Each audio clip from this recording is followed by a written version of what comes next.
Hasan Tiro adalah pembaca dan pembelajar yang tekun. Ia pewaris terakhir Daraj, pejuang yang berperang dengan pemikiran sekaligus menggunakan senapan dalam hari-hari gerilya di pedalaman Pidi, Aceh.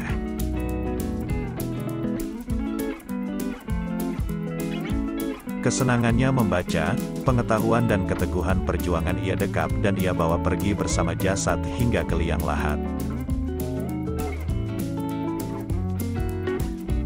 Namun, ada satu hal yang menarik dari buku catatannya, ialah kutipan dari buku Tuspok Zarathustra karya pemikir eksistensialis bernama Nietzsche, seperti dikutip penulis Aceh lainnya, Nezar Patria dalam tulisan di kolom harian Kompas.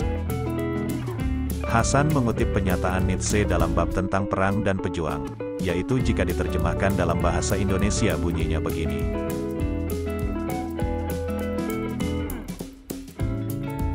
Kepada Anda saya tidak merekomendasikan bekerja tetapi berjuang. Kepada Anda saya tidak merekomendasikan perdamaian tetapi kemenangan. Biarkan pekerjaan Anda menjadi perjuangan. Biarkan perdamaian Anda menjadi kemenangan.